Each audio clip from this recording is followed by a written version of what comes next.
My name is Brianna Mercer, and I have endured 32 years in a patriarchal family. 3 weeks ago, after parents passed, my brother kicked me out of the house. He looked me in the eye and said, "Dad decided a long time ago, sons inherit everything. Daughters? Daughters get nothing.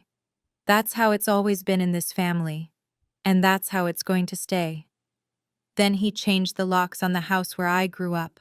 The house where I spent 2 years caring for our dying mother while he visited 3 times.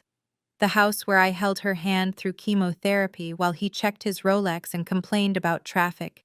He threw my belongings onto the lawn and told me I was nothing but a burden, because in my father's eyes, that's all a daughter could ever be. But here's what my brother didn't know. Our mother had spent 8 years preparing for this exact moment.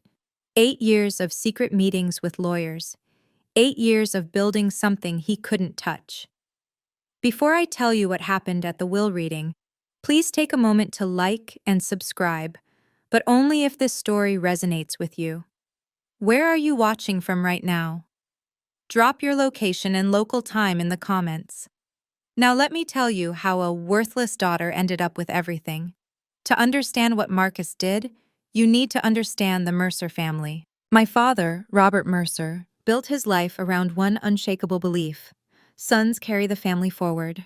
Daughters, they marry well and disappear into someone else's name. He wasn't cruel about it, not overtly. He just allocated his attention accordingly. He was a contractor, successful enough to buy us a 4-bedroom colonial in the Connecticut suburbs, nice neighborhood, good schools, a workshop in the garage where he spent weekends with Marcus, teaching him to build things while I helped Mom in the kitchen. My mother, Linda, was the quiet center of our home. She kept a lavender garden in the backyard that she tended every morning. She had this way of smoothing over my father's sharper edges, of making his dismissals feel less personal. Marcus, 6 years older than me, absorbed Dad's worldview like scripture. When he graduated, Dad paid for his business degree at UConn. When Marcus wanted to get into real estate, Dad connected him with every contractor and developer he knew. When I wanted to go to nursing school, Dad said, "Girls don't need expensive educations. You'll get married anyway." I got scholarships.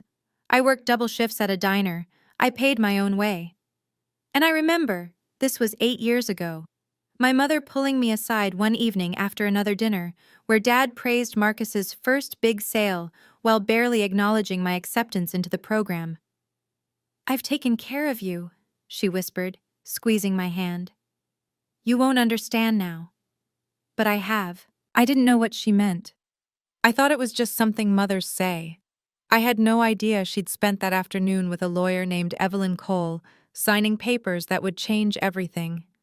2 years ago, Mom was diagnosed with stage 3 breast cancer. I still remember the call. I was halfway through a shift at Maplewood Senior Living when my phone buzzed with Dad's number. He never called me at work. He barely called me at all. "Your mother's sick," he said. "You need to come home." Not, "We need you," just, "You need to come home." Like it was my job. Like it had always been my job. I moved back within the week. I requested night shifts so I could be with Mom during the day. Chemotherapy appointments, radiation sessions, the slow deterioration that cancer brings. My paycheck dropped by 20%, but I didn't care. This was my mother. Marcus visited 3 times in 2 years.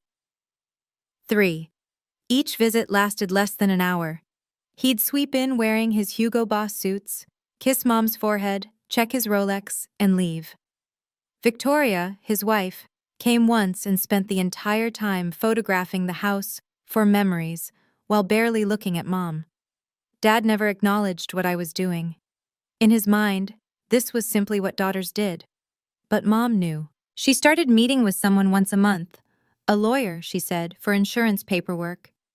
I'd drive her to an office in Hartford, wait in the car, and drive her home. She always seemed lighter afterward, like she'd set something down she'd been carrying too long. "You're such a good girl," she told me one night when I was helping her into bed. "Whatever happens, Brianna, remember that you did everything right. You showed up. That matters more than anyone knows." I thought she was talking about the cancer. She wasn't. Let me tell you about my brother and his wife. Marcus and Victoria lived in Greenwich, a 5-bedroom house in a neighborhood where the mailboxes probably cost more than my car. Victoria called herself a socialite, which as far as I could tell meant she attended gallery openings and posted photos of her Chanel bags on Instagram. She looked at me like I was something that needed to be cleaned up. Actually, no. She looked at me like she didn't see me at all. I was staff. Background noise. Brianna, she said at Thanksgiving 2 years ago, the last one with Mom well enough to cook, have you ever thought about doing something with more upward mobility? You can't wipe old people's bottoms forever. Mom's hand tightened on her fork. I'm a registered nurse, I said quietly. I help people. Victoria's laugh was a delicate, dismissive thing. Of course you do. But the moment that stayed with me came later that night. I'd gone to the kitchen for water and heard Marcus and Victoria in the hallway. Don't worry about her, Marcus said. Dad's already promised everything to me. Has been for years. She's not getting anything. She's just here to play nurse until Mom's gone. Then she can disappear back into whatever sad little life she has. Good, Victoria whispered back. We need this, Marcus. We really need this. I stood frozen behind the kitchen door, water glass in hand. Something was wrong. I didn't know what. But the desperation in Victoria's voice didn't match the Greenwich lifestyle. The designer clothes, the casual superiority. I went back to bed and told myself it didn't matter. I had no idea how much it would. 6 weeks ago, my mother was declared cancer-free. I remember crying in the oncologist's office. 2 years of fear, of watching her shrink and pale and fight. And she'd won. We went out for lunch at her favorite cafe, and she ordered a glass of champagne for the first time since her diagnosis. I want to visit my mother, she said, meaning Grandma Eleanor, who lived at an assisted living facility in Connecticut. Your father's been promising to drive me for months. 4 weeks ago, they finally went. They never came back. A truck driver fell asleep on I-95. The police said it was instant. They said they didn't suffer. I don't know if that's true. I don't know if anyone says anything else. I was working the night shift when I got the call. I remember walking to the stairwell because I couldn't breathe in the hallway, and sitting on the cold concrete steps, my phone on the floor where I'd dropped it, the Connecticut State Police still on the line, asking if I was there.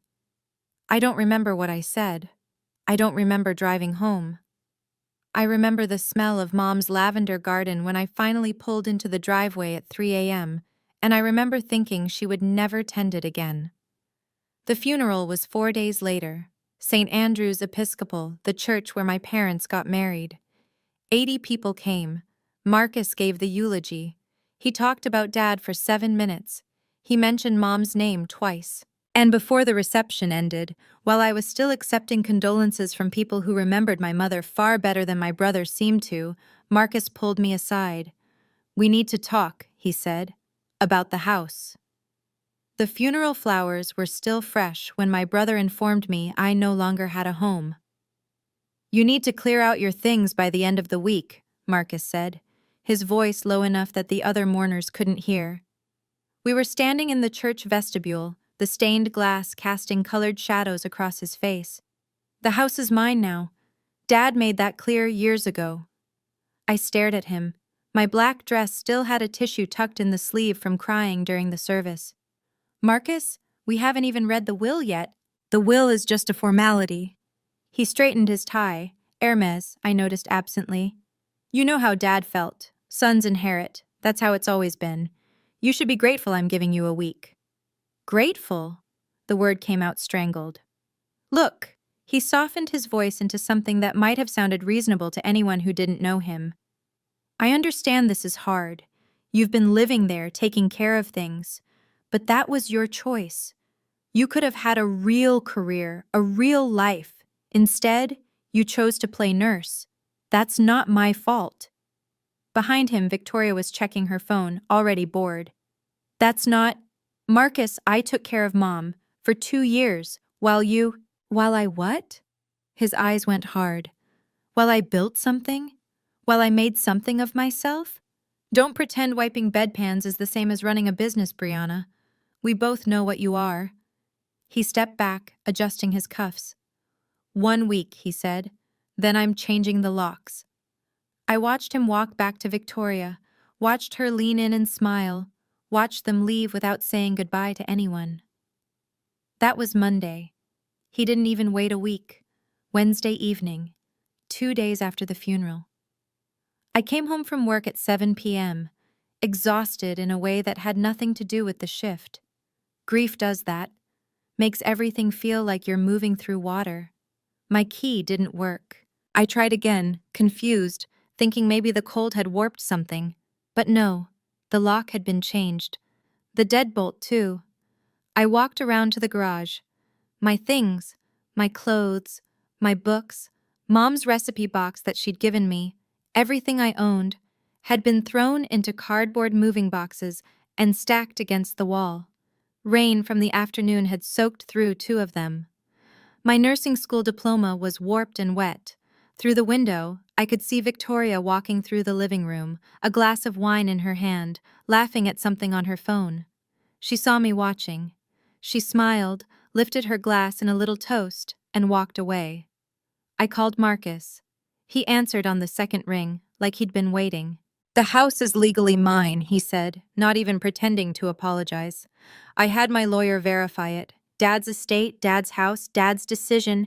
You have 24 hours to get your stuff off the property before I have it removed." "Marcus, I grew up there. And now you don't live there anymore. That's how life works, Brianna. Maybe if you'd made something of yourself, you wouldn't be standing in the rain right now." I ended the call because I didn't trust myself to speak. I sat down on the wet grass, next to the boxes of my ruined belongings, and held the one thing that hadn't been damaged, Mom's Timex watch, tucked safely in my pocket since the hospital returned her personal effects. That's when I found the letter. The letter was in a box of Mom's things, items Marcus must have assumed were junk, her gardening gloves, a few old photographs, and a cream-colored envelope with my name written in her handwriting. "For Brianna, when the time comes." I didn't open it on that lawn. I couldn't. Instead, I called the only person I could think of, Diane Foster, the head nurse at Maplewood, who'd been something like a mentor to me for 3 years. She arrived in her Honda Odyssey within 30 minutes. "Get in," she said, not asking questions. "You're staying with me tonight. And tomorrow. And as long as you need." Her apartment was small, 2 bedrooms in a Hartford complex that had seen better days, but it was warm and dry. And when she handed me a cup of tea and a blanket, I finally let myself cry. Later, when I could breathe again, I opened Mom's letter. Her handwriting was shaky. She must have written it during chemo, when her hands trembled constantly. "My darling Brianna, if you're reading this, then what I feared has happened. Your father and your brother have shown you exactly who they are. I want you to know, I saw it. I always saw it. And I couldn't change your father, God knows I tried. But I could protect you. Contact Evelyn Cole at Harrison & Cole in Hartford. She has everything you need. All the papers, all the arrangements. Everything I couldn't give you while I was alive. You are not a burden. You never were. You are the best thing I ever did.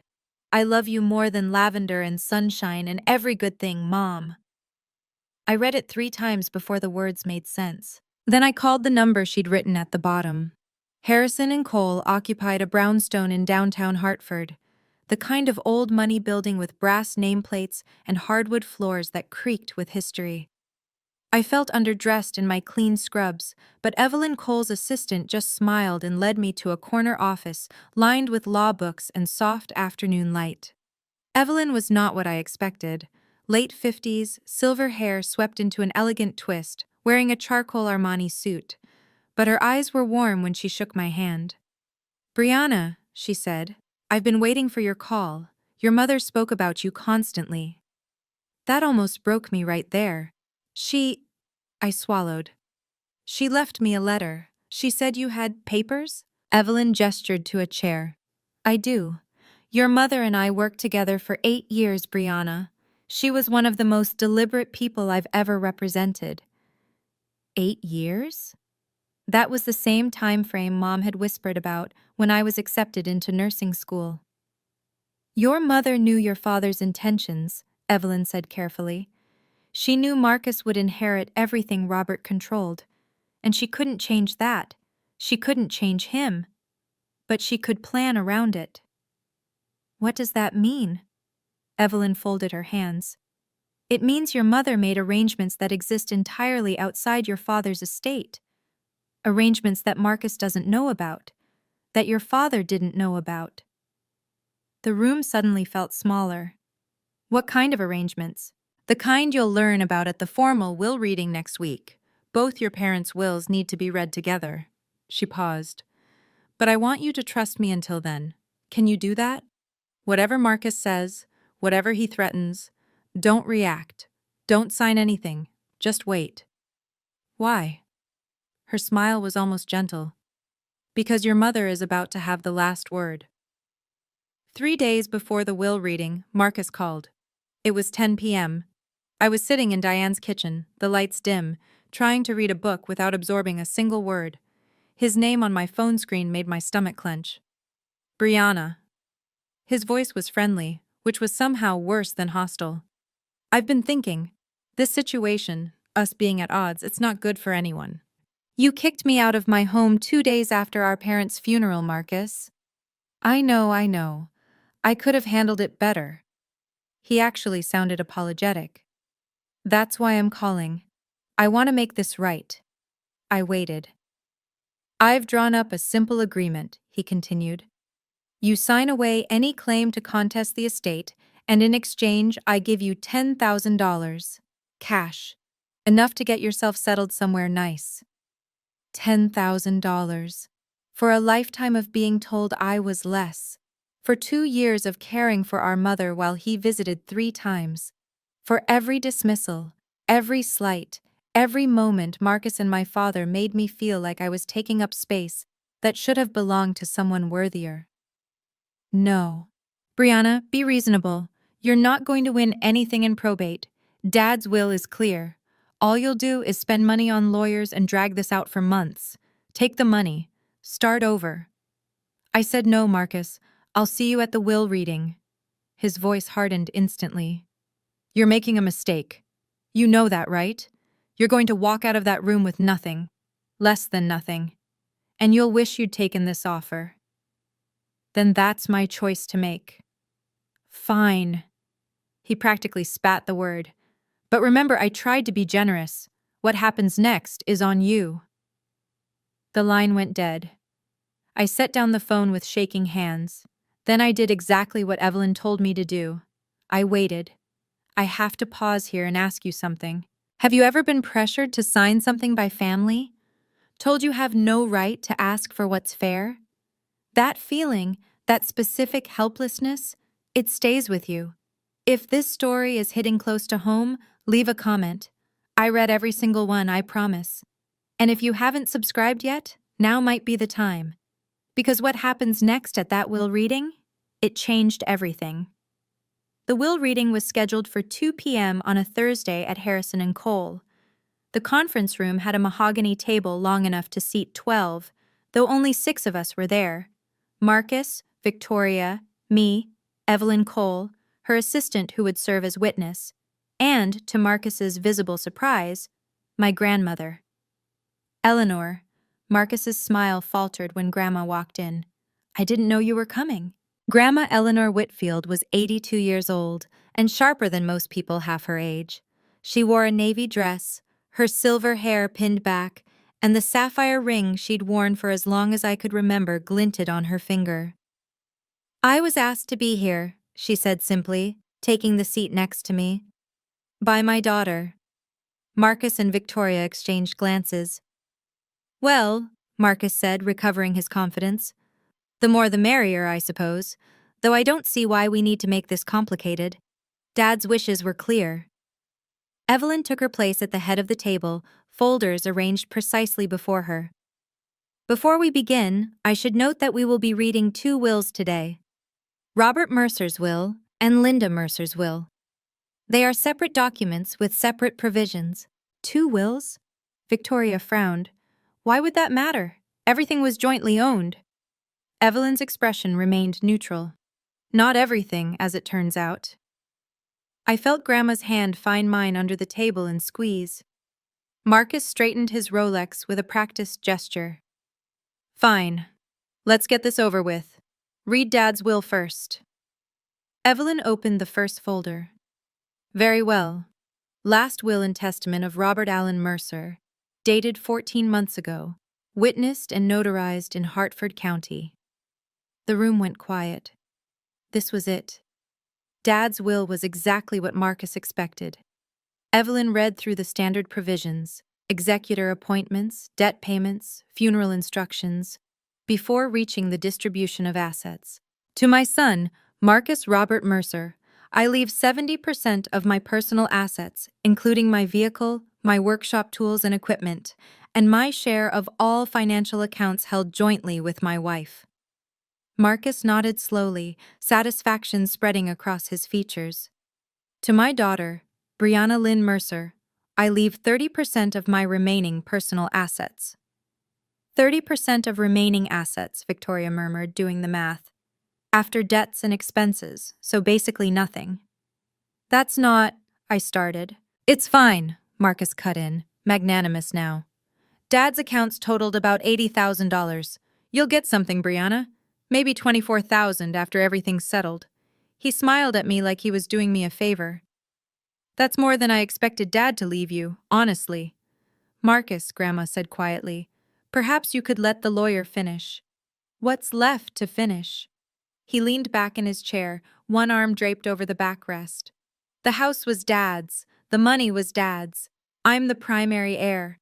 Brianna gets a consolation prize, which is generous under the circumstances. Victoria pulled out her phone, probably already composing a post about her inheritance. Actually, Evelyn said, her voice cutting through Marcus's satisfaction, there's quite a bit left to discuss. Robert's will represents only a portion of your parents' combined estate.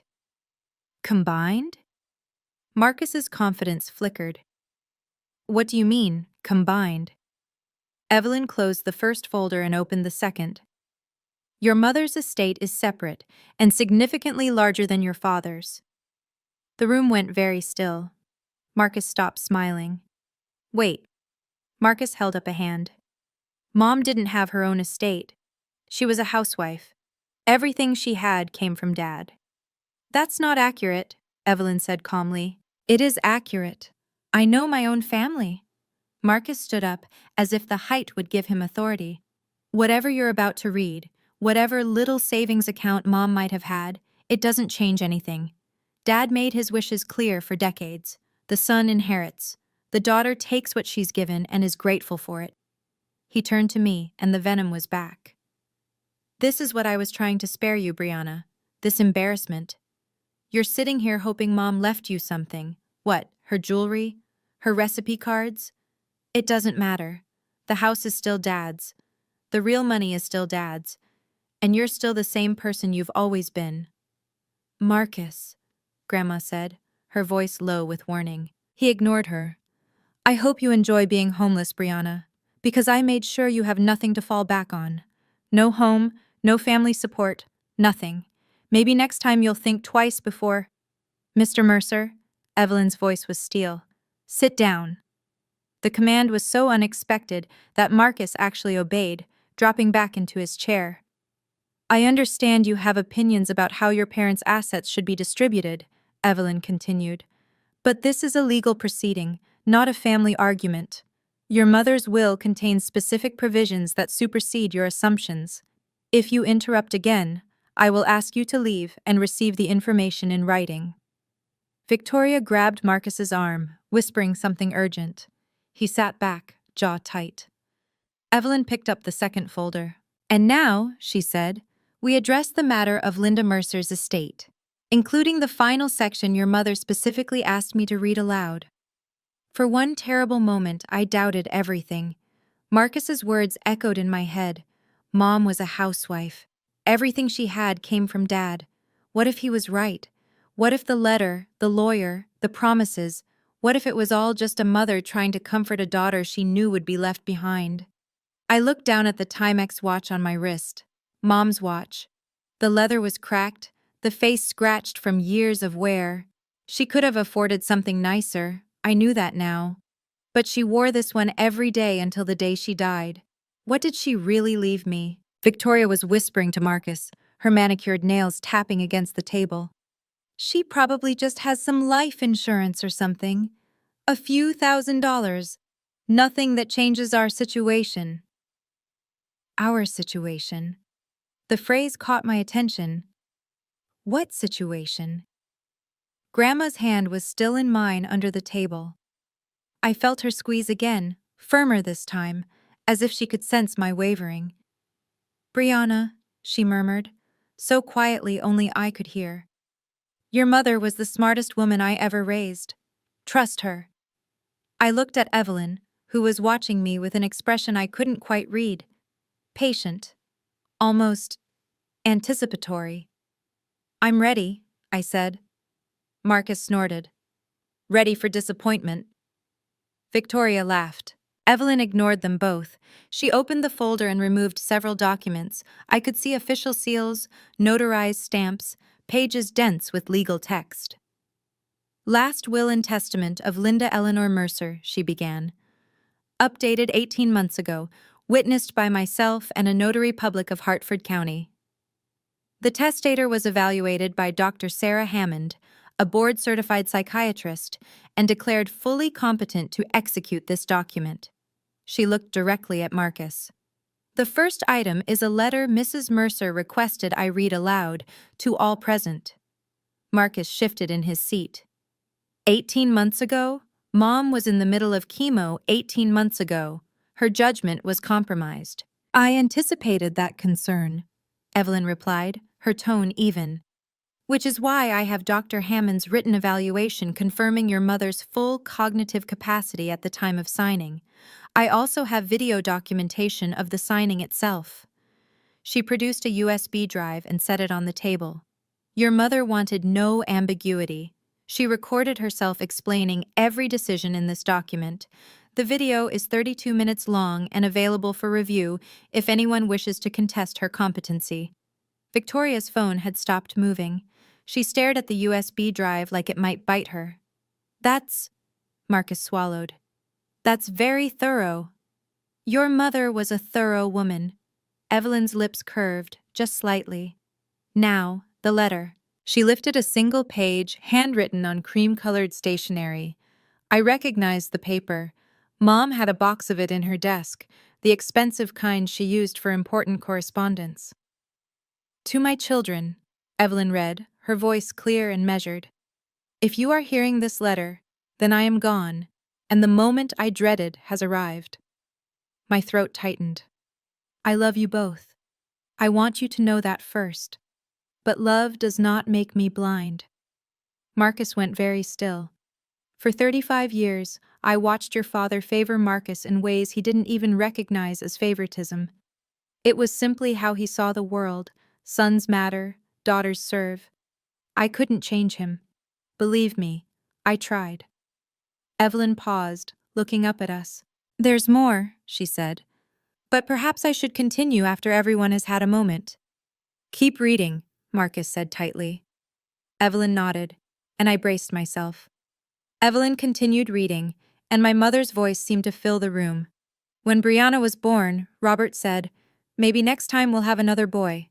I held my daughter in my arms and promised her silently that she would never be next time to me. I watched her grow up working twice as hard for half the acknowledgement. I watched her pay her own way through nursing school while Marcus received every advantage. I watched her come home to care for me during the worst 2 years of my life, changing my sheets when I was too sick to move, holding my hand during chemotherapy, singing me the songs I sang to her as a baby. Marcus visited 3 times in 2 years. I do not write this to condemn my son, but I write it to explain why I made the choices I did. The assets I leave to Brianna are not a reward. They are not favoritism. They are the balance I could not provide while I was alive. They are what she was always owed. Victoria made a small, strangled sound. If Marcus is hearing this and feels angry, I understand. But I ask him to consider, why does he feel entitled to everything? Who taught him that? And what did he do to earn it, other than being born male? Marcus's face had gone pale. Evelyn looked up. The letter concludes with, "Brianna, my darling girl, you were never a burden. You were my heart. Live well, be happy, and never let anyone tell you that you don't deserve every good thing. With all my love, forever, Mom." The silence was absolute. I couldn't speak. I couldn't breathe. Grandma pressed a tissue into my hand. "Now," Evelyn said quietly, "let's discuss what your mother actually left you." "First," Evelyn said, pulling a document from the folder, "the house." Marcus straightened. "The house is part of Dad's estate. It was always in his name." "Actually, it wasn't." Evelyn slid the document across the table. 5 years ago, your parents executed a deed transfer. The property at 127 Maple Drive was transferred from joint ownership to Linda Mercer's sole name." "What?" Marcus grabbed the paper, scanning it frantically. Why would Dad agree to that?" "For liability protection. Your father was facing a potential lawsuit from a dissatisfied client at the time.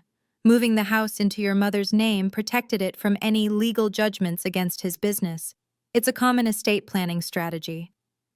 "I never heard about any lawsuit. It was settled out of court, but the deed transfer remained." Evelyn produced another document. "This is the recorded deed from Hartford County Land Records dated 5 years ago. The property, currently valued at approximately $650,000, belonged solely to your mother." Victoria's face had gone a strange color. "But that means—" "It means your mother had full authority to leave it to whomever she chose." Evelyn looked at me. "And she chose you, Brianna." "No." Marcus shook his head. "No, this has to be a mistake. He always said—" "Your father believed what he wanted to believe," Grandma said sharply. "Linda told him the deed transfer was temporary for the lawsuit. She never transferred it back, and he never checked." I stared at the deed, my mother's signature at the bottom, neat and deliberate.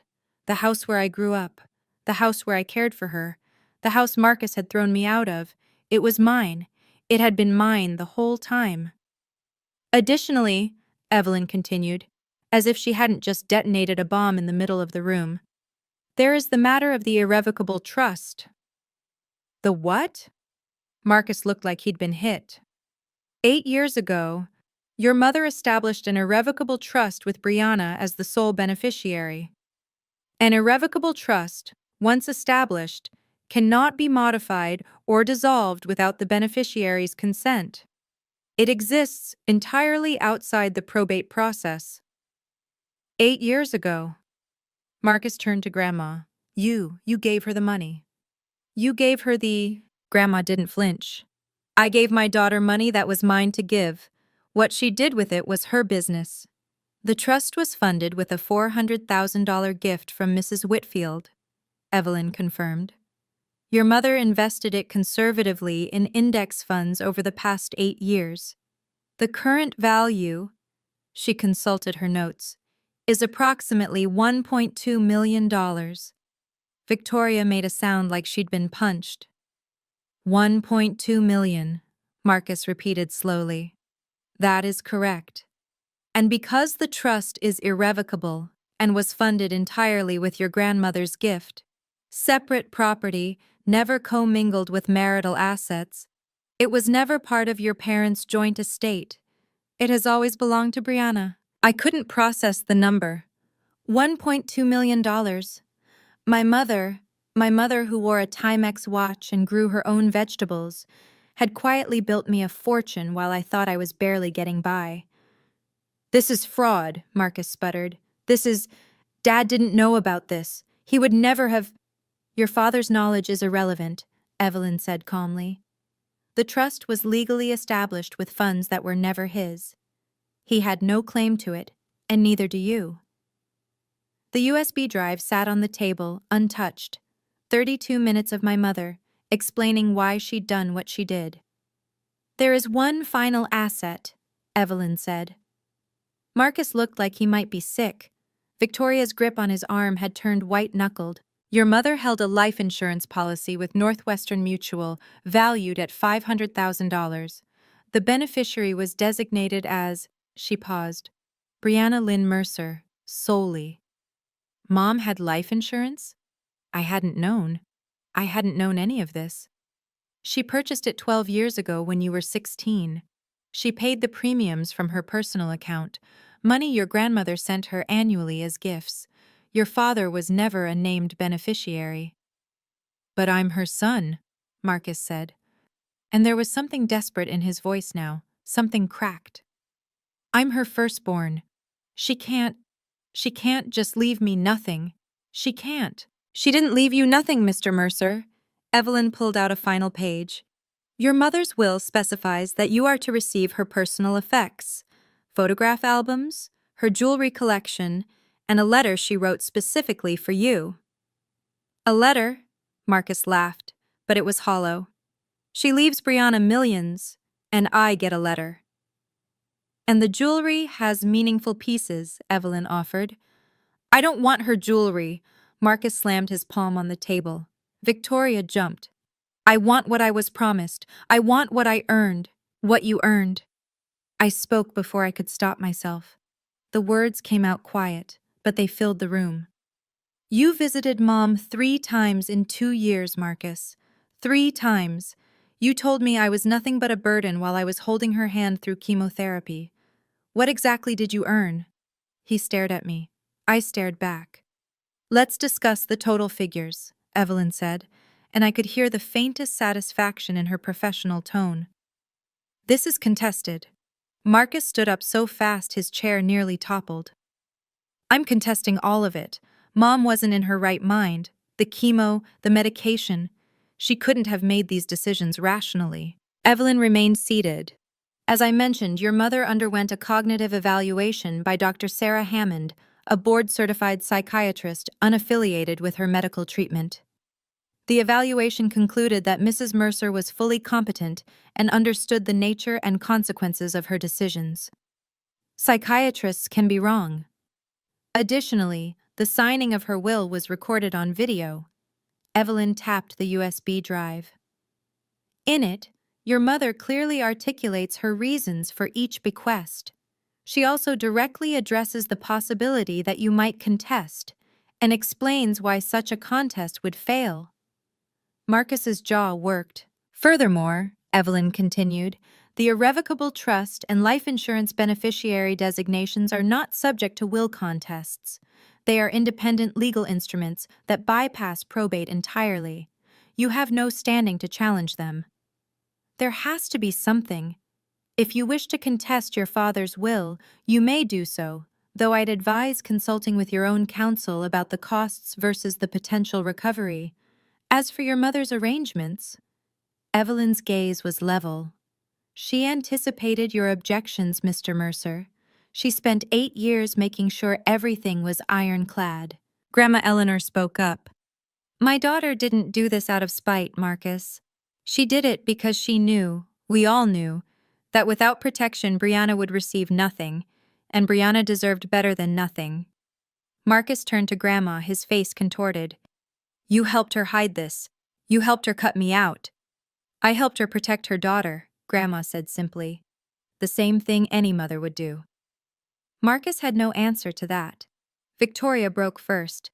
This is insane. She stood up, her careful composure finally shattering.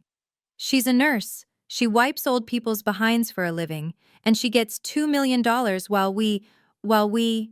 While you what, Mrs. Mercer? Evelyn asked mildly. Victoria's mouth opened and closed. She'd said too much and she knew it. While you're about to lose your house in Greenwich, Grandma said. Her voice was quiet, but it cut through the room. Did you think we didn't know about Marcus's failed investment? The $400,000 loss? The foreclosure notices? Marcus went white. How do you? Linda knew, Grandma said. She knew about the debts, the bad deals, the desperation. She knew you were counting on this inheritance to bail you out. That's why she made sure you couldn't touch what she'd built for Brianna. I looked at my brother, really looked at him for the first time in years. The Rolex, the Hugo Boss suit, the BMW in the parking lot. All of it was scaffolding, I realized. A facade built on credit and promises and the assumption that our parents' money would always be there to catch him. You were planning to take everything, I said slowly. Not because you needed it, because you were drowning. I'm not drowning, Marcus snapped. I had a setback, that's all. A temporary setback that Dad's estate would have saved you, I finished. Except the estate wasn't what you thought it was. Victoria sank back into her chair, mascara starting to smear. You spent your whole life being told you deserved everything, I said. And you never stopped to wonder if that was actually true. Marcus didn't respond. He couldn't. I want to stop here for a moment. I know some of you are watching and thinking, why would Victoria say that out loud? Why would she reveal their financial problems in front of everyone? The answer is fear. When the thing you've been counting on disappears, your survival instincts take over. You stop thinking about appearances. If this story is resonating with you, hit that subscribe button, because we're almost at the end, and there's one more thing I need to tell you.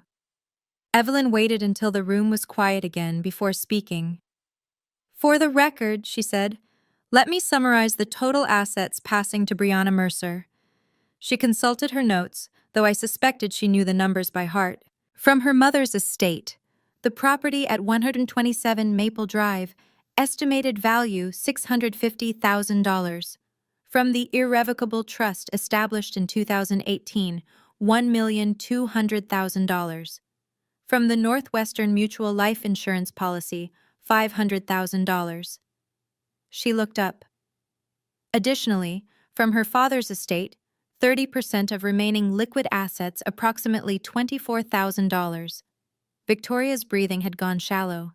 The total, Evelyn continued, her voice measured and professional, is approximately $2.374 million. The number hung in the air, $2.374 million. My mother, who grew vegetables and wore a Timex watch and never bought anything she didn't need, had left me nearly $2.5 million. Marcus made a strange sound. He was gripping the edge of the table, his knuckles bone white, his face the color of old paper. He tried to stand, maybe to protest, maybe to leave. And then his eyes rolled back and he crumpled. His head caught the edge of the table on the way down. Victoria screamed. Evelyn's assistant was already moving, calling 911, checking his pulse. I sat frozen, watching my brother unconscious on the carpet of a law office, brought down by numbers on a page. He's breathing, the assistant reported.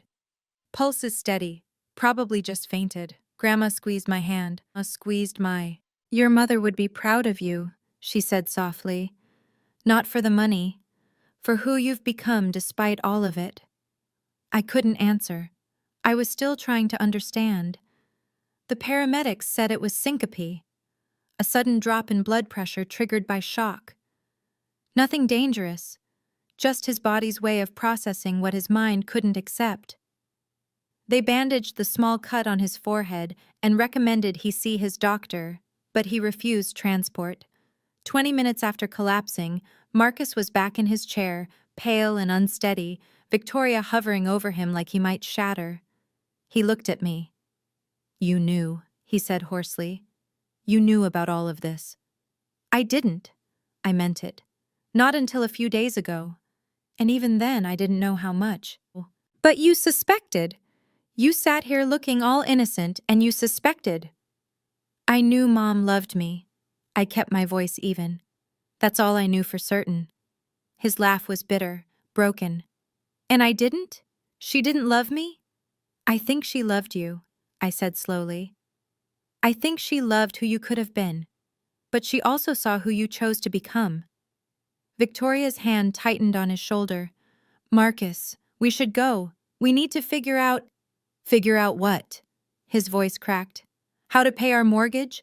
How to tell the bank we're not getting anything? He looked at me with something that might have been desperation. Brianna, you have to help me. We're family. The words hung there. Family. 3 visits in 2 years. You're just dead weight. Enjoy being homeless. Marcus, I said, you kicked me out of my own home before our mother's flowers had wilted. You told me I was nothing but a burden.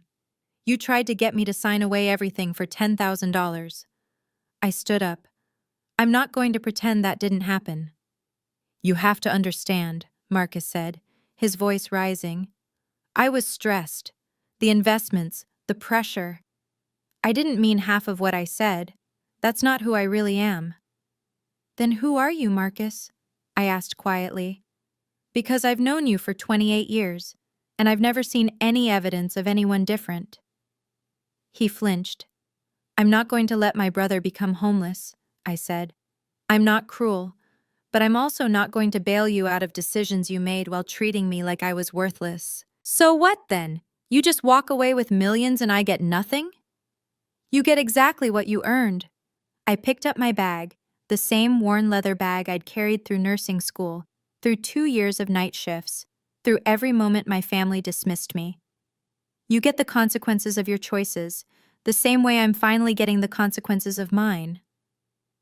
Victoria started to speak, but I held up my hand. If you want to contact me, you can go through Evelyn, but any personal relationship between us? I looked at my brother, this man I'd grown up with, who'd held my hand at our first day of school, who'd become someone I barely recognized. That's going to take time, a lot of time, and honestly, I don't know if we'll ever get there. Brianna, I'm not doing this to hurt you. My voice was steady.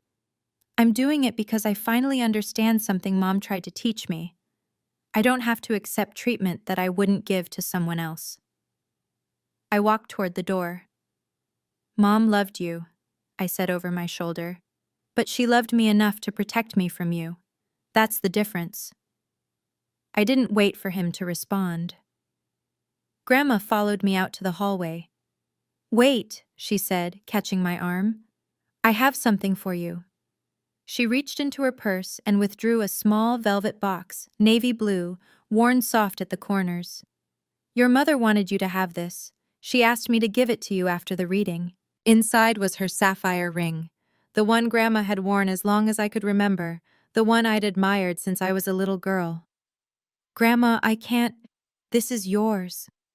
It was mine, she corrected gently. I gave it to your mother on her wedding day, and she gave it back when she knew she was dying, so I could give it to you when the time was right. I slid it onto my finger. It fit perfectly. There's something else you should know, Grandma said. Something even your mother didn't put in the will. I looked up. Linda wanted to leave your father, years ago before you were born. But then she got pregnant with Marcus and she stayed. She stayed for you kids. I never knew. No one did. She made the best of it. But she always regretted that she couldn't give you a different childhood. Grandma's eyes were bright with unshed tears. The trust, the insurance, all of it. It was her way of giving you the freedom she never had. The freedom to walk away from people who don't value you. I hugged her, this tiny woman who had helped my mother plan for 8 years to give me a future. Thank you, I whispered. Don't thank me, she said. Just live well. That's all your mother ever wanted. Behind us, I heard Marcus and Victoria finally leaving, their voices low and strained. I didn't look back. 1 month later, I sat in the office of a financial advisor in Hartford, someone Evelyn had recommended, a woman with 20 years of experience and no interest in getting rich off my inexperience. Here's my recommendation, she said, sliding a document across the desk. We keep the trust invested. Draw only what you need for living expenses. The life insurance goes into a high-yield savings account for emergencies and opportunities. We pay off your student loans immediately. That's about $42,000. And you keep working. Keep working? I'd expected her to suggest I retire, travel, do something extravagant. You love your job, she said simply. Money shouldn't change who you are. It should just give you options. So that's what I did. I paid off my loans, a debt I'd been chipping away at for 6 years, gone in a single transaction. I kept my position at Maplewood, though I switched to day shifts now that I didn't need the night differential. I stayed with Diane for another month while I figured out what to do about the house. Because the house was complicated. It was where I'd cared for Mom, where I'd been thrown out like garbage, where Marcus and Victoria had drunk wine while my belongings soaked in the rain. It was also the place where Mom had grown her lavender garden, where she'd tucked me in at night, where she'd quietly met with lawyers and built a future I never knew existed. I wasn't ready to live there, not yet, but I wasn't ready to sell it either. Rent it, Diane suggested one evening. Let it pay for itself while you figure things out. There's no rush. She was right. For the first time in my life, there was no rush. I had time now. Mom had given me that. 3 months after the will reading, Grandma called me with news. Marcus had to sell the Greenwich house, she said. Victoria filed for divorce last week. I was at work, on my break, sitting in the same stairwell where I'd learned our parents were dead. Strange how places accumulate moments. How do you know? His listing showed up on Zillow, and Victoria's Instagram is very forthcoming. Grandma's tone was dry. She's already rebranding herself as a survivor of narcissistic financial abuse. Direct quote. I almost laughed. Almost. Is he okay? Define okay, Grandma sighed. He's living in an apartment in Bridgeport, still working in real estate, but not at his old firm. I don't think anyone's inviting him to the Greenwich cocktail parties anymore. The version of me from 3 months ago might have felt some satisfaction. The new version, the one who'd had time to process, to grieve, to heal, just felt tired. I don't wish him harm, I said. I know you don't. That's the difference between you and him. Did Mom know? About the debts, the financial trouble? She suspected. That's partly why she did what she did. She knew if there was money available, Marcus would find a way to take it. Not because he's evil, but because he was raised to believe he was owed it. I thought about my brother, alone in a Bridgeport apartment, his wife gone, his lifestyle collapsed. I thought about the boy who used to chase me around the backyard, who let me ride on his shoulders at parades. I didn't know where that boy had gone, but I knew I couldn't save him. I'm going to the house this weekend, I told Grandma. First time since everything. Do you want company? Yeah, I think I do. The lavender garden had survived the winter. Not all of it.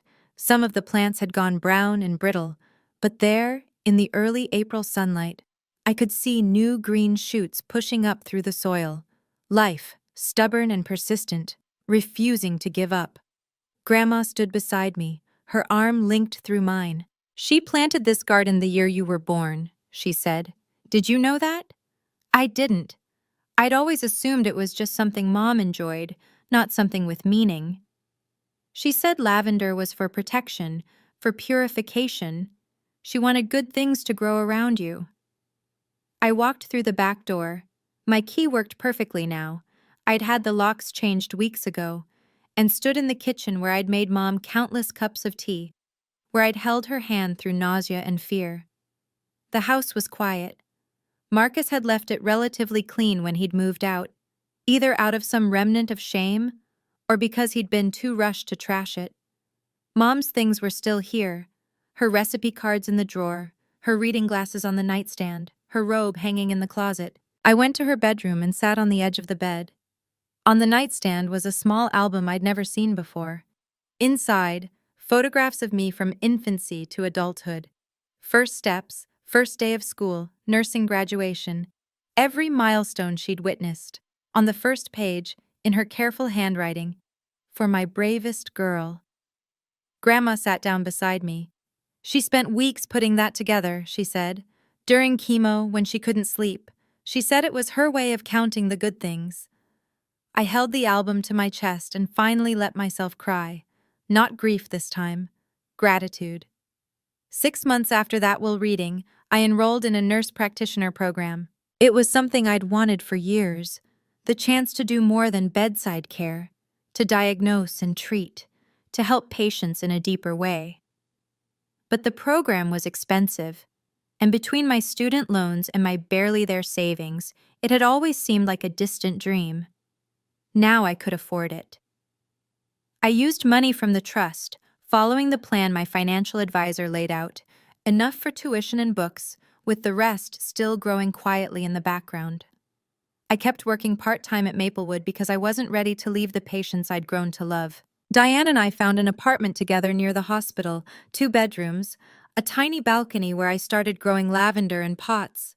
She said living alone was overrated anyway, and I said having a roommate meant someone to split streaming subscriptions with.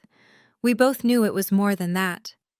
Grandma called every Sunday. She'd tell me stories about Mom as a child, about their adventures before she met Dad, about the woman she was before life wore her down. I recorded the calls on my phone, building an archive of the mother I was still getting to know. And the house on Maple Drive? I rented it to a young family, a nurse actually from Maplewood, and her husband and 2 little girls. The older daughter asked if she could take care of the lavender garden. I said yes. I said yes to a lot of things that year. To opportunities, to rest, to the slow process of understanding that I was worth more than I'd been told. My mother didn't give me money. She gave me permission to believe I deserved it. I've thought a lot about why Marcus became who he is. Not to excuse him, there's no excuse for how he treated me, but to understand. My brother grew up being told he was special simply because he was born male. He didn't have to prove anything. The world was his by default. So he never developed the muscles for empathy, for earning what he had, for recognizing that other people's needs mattered as much as his own. Psychologists call it entitlement, the belief that you deserve things without effort. It's not born, it's taught. And once it's there, it's almost impossible to unlearn, because admitting you're not special means admitting your whole identity was a lie. Marcus isn't a monster. He's a product of a system that told him he was worth more than he was, and when reality finally caught up, he didn't know how to handle it. I don't know if he'll ever change. I hope he does. But I also know that his change isn't my responsibility. My responsibility is to myself, to live the life Mom wanted for me, to set boundaries that protect my peace, to remember that walking away from toxic people isn't cruelty. It's survival. If you're watching this and you've been told you're not enough, by family, by partners, by anyone who should have loved you, I want you to know, they were wrong. You were always enough. Sometimes the people who love us protect us in ways we don't see. And sometimes we have to become our own protectors. That's what I learned from my mother. If this story meant something to you, I'd love to hear your thoughts in the comments. Tell me about someone who protected you or someone you wish had. And if you want more stories like this, check the links in the description. Thank you for staying until the end. It means more than you know.